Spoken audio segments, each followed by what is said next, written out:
ओम शांति। 13 अप्रैल 2026। बाबा की महावाक्य।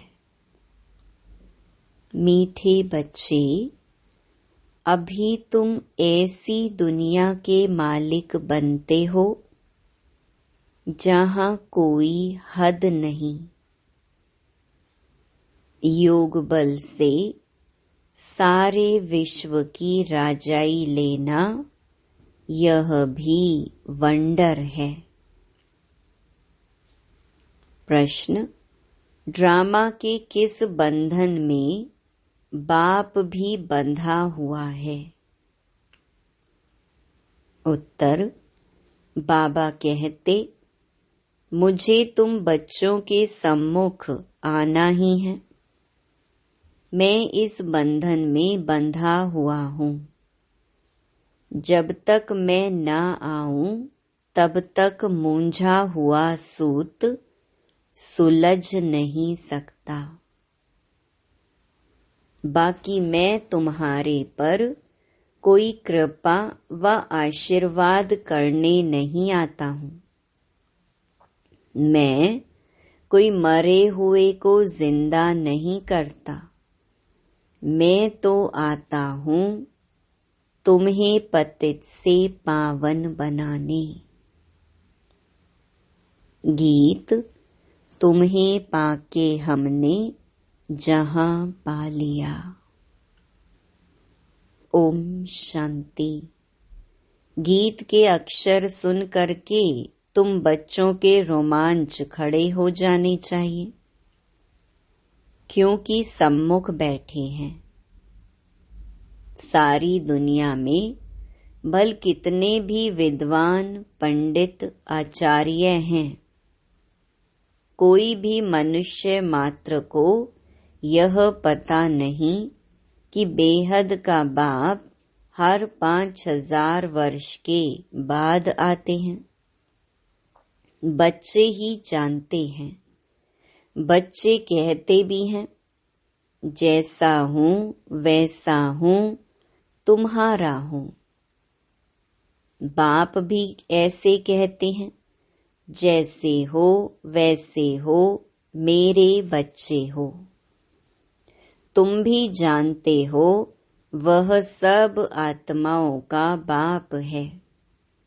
सब पुकारते हैं। बाप समझाते हैं, देखो रावण का कितना परछाया है। एक भी समझ नहीं सकते कि जिसको हम परमपिता परमात्मा कहते हैं, फिर पिता कहने से खुशी क्यों नहीं होती है, यह भूल गए हैं। वह बाबा ही हमें वर्षा देते हैं। बाप खुद ही समझाते हैं, यह इतनी सहज बात भी कोई समझ नहीं सकते। बाप समझाते हैं, यह तो वही है जिसको सारी दुनिया पुकारती है। ओ खुदा, हे राम, ऐसे पुकारते पुकारते प्राण छोड़ देते हैं। यहाँ वह बाप तुमको पढ़ाते हैं। तुम्हारी बुद्धि अब वहाँ चली गई है। बाबा आया हुआ है कल्प पहले मुहाफिक। कल्प कल्प बाबा आकर पतित से पावन बनाई दुर्गति से सदगति में ले जाते हैं। गाते भी हैं, सर्व का पतित पावन बाप। अभी तुम बच्चे उनके सम्मुख बैठे हो।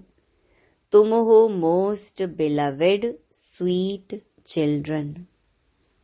भारतवासियों की ही बात है। बाप भी भारत में ही जन्म लेते हैं। बाप कहते हैं, मैं भारत में जन्म लेता हूँ तो जरूर वही प्यारे लगेंगे। याद भी सब उनको करते हैं जो जिस धर्म के हैं। वह अपने धर्म स्थापक को याद करते हैं। भारतवासी ही नहीं जानते कि हम आदि सनातन धर्म के थे। बाबा समझाते हैं, भारत ही प्राचीन देश है तो कह देते, कौन कहते हैं कि भारत ही सिर्फ था। अनेकानेक बातें सुनते हैं, कोई क्या कहेंगे, कोई क्या। कोई कहते हैं, कौन कहता है गीता शिव परमात्मा ने ही गाई है। श्री कृष्ण भी तो परमात्मा था, उसने गाई। परमात्मा सर्वव्यापी है, उनका ही सारा खेल है। भगवान के यह सब रूप हैं। भगवान ही अनेक रूप धर लीला करते हैं। भगवान जो चाहे सो कर सकते हैं। अभी तुम बच्चे जानते हो माया भी कितनी प्रबल है। आज कहते हैं, बाबा हम वर्षा जरूर लेंगे, नर से नारायण बनेंगे, कल होंगे नहीं। तुम जानते भी हो कितने चले गए, फारकती दे दी। मम्मा को मोटर में घुमाते करते थे, आज है नहीं। ऐसे अच्छे अच्छे भी माया के संग में आकर ऐसा गिरते हैं जो एकदम नीचे पड़ जाते हैं। जिन्होंने कल्प पहले समझा है वही समझेंगे। आजकल दुनिया में क्या लगा हुआ है, और तुम बच्चे अपने को देखो क्या बनते हो। गीत सुनाना, कहते हैं हम ऐसा वर्षा लेते हैं जो हम सारे विश्व के मालिक बन जाते हैं। वहाँ कोई हद की बात ही नहीं, यहाँ हदें लगी हुई हैं। कहते हैं हमारे आसमान में तुम्हारा एरोप्लेन आएगा तो शूट कर देंगे। वहाँ तो कोई हद की बात ही नहीं रहती। यह भी गीत गाते हैं परंतु अर्थ थोड़े ही समझते हैं। तुम तो जानते हो बरोबर, बाबा से फिर से हम विश्व के मालिक बन रहे हैं। अनेक बार यह 84 का चक्कर लगाया है। थोड़ा समय करके दुख पाया है। सुख तो बहुत है, इसलिए बाबा कहते हैं तुम बच्चों को अपार सुख देता हूँ। अब माया से हारो मत। बाप के ढेर बच्चे हैं, सब तो एक जैसे सपूत हो नहीं सकते। कोई को 5-7 बच्चे होते हैं, उनमें 1-2 कपूत होते हैं तो माथा ही खराब कर देते हैं, लाखों करोड़ों रुपया उड़ा देते हैं। बाप एकदम धर्मात्मा, बच्चे बिल्कुल चट खाते में। बाबा ने ऐसे बहुत मिसाल देखे हैं। तुम बच्चे जानते हो सारी दुनिया इस बेहद बाप के बच्चे हैं। बाप कहते हैं मेरा बर्थ प्लेस यह भारत है। हरेक को अपनी धरती का कदर रहता है। दूसरी कोई जगह शरीर छोड़ते हैं तो फिर उनको अपने गांव में ले आते हैं। बाप भी भारत में ही आते हैं। तुम भारतवासियों को फिर से बेहद का वर्षा देते हैं। तुम बच्चे कहेंगे हम फिर से 100 देवता विश्व के मालिक बन रहे हैं। हम मालिक थे, अब तो क्या हाल हो गया है, कहाँ से कहाँ आकर पड़े हैं। 84 जन्म भोगते भोगते यह हाल आकर हुआ है। ड्रामा को तो समझना है ना। इसको कहा जाता है हार और जीत का खेल। भारत का ही यह खेल है। इसमें तुम्हारा पार्ट है। तुम ब्राह्मणों का सबसे ऊंच ते ऊंच पार्ट है इस ड्रामा में। तुम सारे विश्व के मालिक बनते हो, बहुत सुख भोगते हो। तुम्हारे जितना सुख और कोई भोग नहीं सकते। नाम ही है स्वर्ग, यह है नरक। यहाँ के सुख काग विष्टा समान है। आज लखपति है, दूसरे जन्म में क्या बनेंगे कुछ पता थोड़ी ही है। यह है ही पाप आत्माओं की दुनिया। सतयुग है पुण्य आत्माओं की दुनिया। तुम पुण्य आत्मा बन रहे हो तो कभी भी पाप नहीं करना चाहिए। हमेशा बाबा से सीधा चलना चाहिए। बाप कहते हैं, मेरे साथ धर्मराज सदैव है ही है। द्वापर से लेकर सतयुग त्रेता में मेरे साथ धर्मराज नहीं रहता। द्वापर से तुम मेरे अर्थ दान पुण्य करते आ रहे हो। ईश्वर अर्पण कहते हैं ना। गीता में श्री कृष्ण का नाम डालने से लिख दिया है, श्री कृष्ण अर्पणम। रिटर्न देने वाला तो एक बाप ही है। इसीलिए श्री कृष्ण अर्पणम कहना रॉन्ग है। ईश्वर अर्पण कहना ठीक है। श्री गणेश अर्पण कहने से कुछ भी मिलेगा नहीं। फिर भी भावना का कुछ न कुछ देता आया हूँ सबको। मुझे तो कोई जानते ही नहीं है। अभी तुम बच्चे ही जानते हो। हम सब कुछ शिव बाबा को समर्पण कर रहे हैं।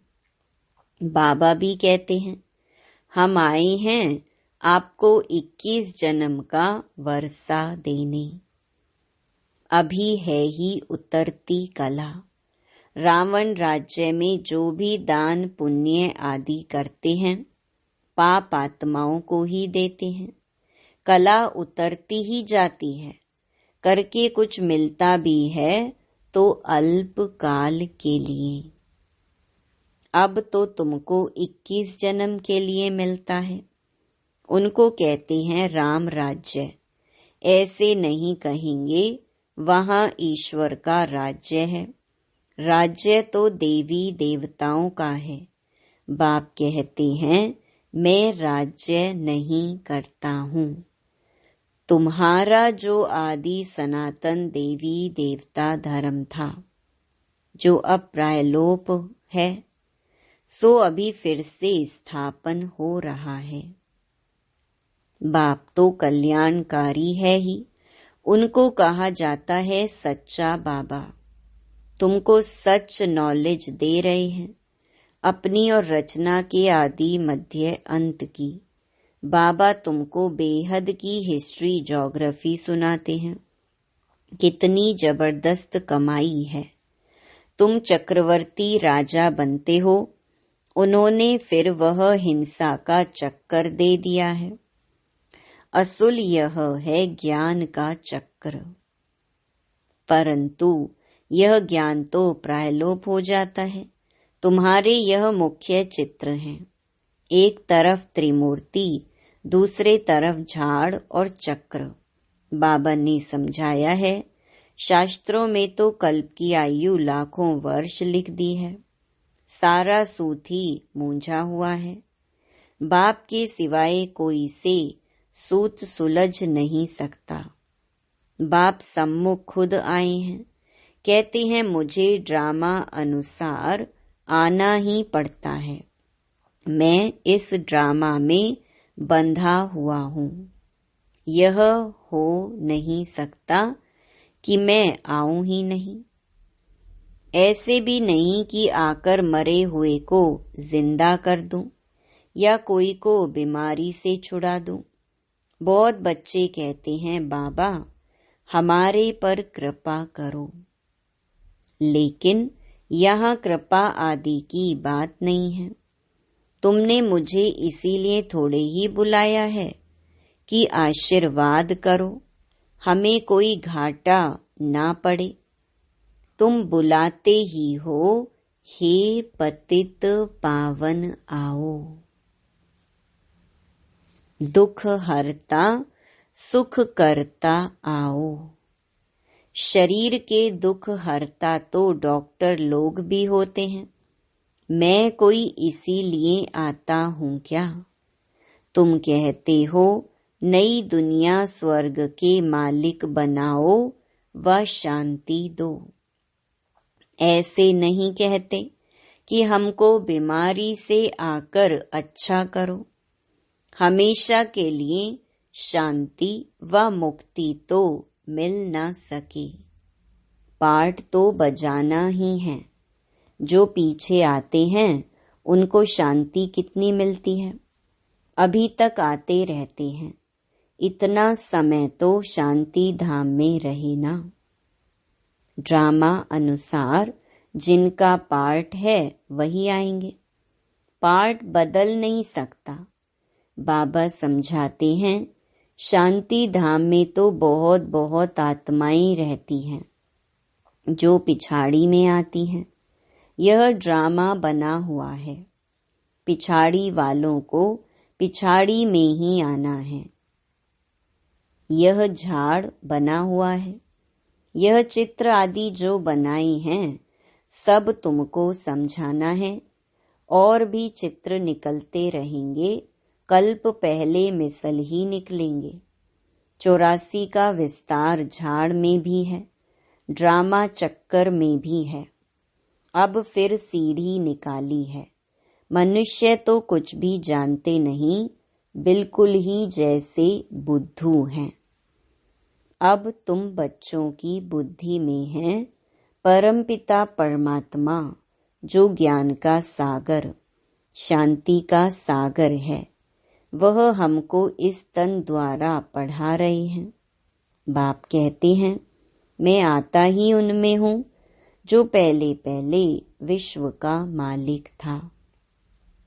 तुम भी जानते हो बरोबर हम भी ब्रह्मा द्वारा ब्राह्मण बनते हैं। गीता में तो यह बातें हैं नहीं। बाप कहते हैं यह खुद ही नारायण की पूजा करने वाला था। ट्रेन में भी मुसाफिरी करते गीता पढ़ते थे। मनुष्य समझेंगे यह तो बड़ा धर्मात्मा है। अभी वह सब बातें भूलते जाते हैं। फिर भी इसने गीता आदि पढ़ी है ना। बाबा कहते हैं मैं यह सब जानता हूँ। अभी तुम यह विचार करो कि हम किसके आगे बैठे हैं, जिससे विश्व के मालिक बनते हो, फिर उनको घड़ी घड़ी भूल क्यों जाते हो। बाप कहते हैं तुमको 16 घंटा फ्री देता हूँ, बाकी अपनी सर्विस करो। अपनी सर्विस करते हो गोया विश्व की सर्विस करते हो। इतना पुरुषार्थ करो जो कर्म करते कम से कम 8 घंटा बाप को याद करो। अभी सारे दिन में 8 घंटा याद कर नहीं सकते। वह अवस्था जब होगी तब समझेंगे यह बहुत सर्विस करते हैं। ऐसे मत समझो हम बहुत सर्विस करते हैं, भाषण बहुत फर्स्ट क्लास करते हैं, परंतु योग बिल्कुल नहीं है। योग की यात्रा ही मुख्य है। बाप कहते हैं सिर पर विकर्मों का बोझ बहुत है, इसीलिए सवेरे उठकर बाप को याद करो। 2 से 5 तक है फर्स्ट क्लास वायुमंडल। आत्मा रात को आत्म अभिमानी बन जाती है, जिसको नींद कहा जाता है। इसीलिए बाप कहते हैं जितना हो सके बाप को याद करो। अब बाप कहते हैं मन मना भव। यह है चढ़ती कला का मंत्र। अच्छा, मीठे मीठे सिकिलधे बच्चों प्रति माता पिता बाप दादा का याद प्यार और गुड मॉर्निंग। रूहानी बाप की रूहानी बच्चों को नमस्ते। धारणा के लिए मुख्य सार। पहला, बाप से सीधा और सच्चा होकर चलना है। कल्याणकारी बाप के बच्चे हैं, इसीलिए सर्व का कल्याण करना है, सपूत बनना है। दूसरा, कर्म करते भी कम से कम 8 घंटा याद में जरूर रहना है। याद ही मुख्य है, इससे ही विकर्मों का बोझ उतारना है। वरदान, दाता बन हर सेकंड हर संकल्प में दान देने वाले उदार चित्त महादानी भव। आप दाता के बच्चे लेने वाले नहीं, लेकिन देने वाले हो। हर सेकंड हर संकल्प में देना है। जब ऐसे दाता बन जाएंगे तब कहेंगे उदार चित्त महादानी। ऐसे महादानी बनने से महान शक्ति की प्राप्ति स्वतः होती है, लेकिन देने के लिए स्वयं का भंडारा भरपूर चाहिए। जो लेना था वह सब कुछ ले लिया, बाकी रह गया देना। तो देते जाओ, देने से और भी भंडारा भरता जाएगा।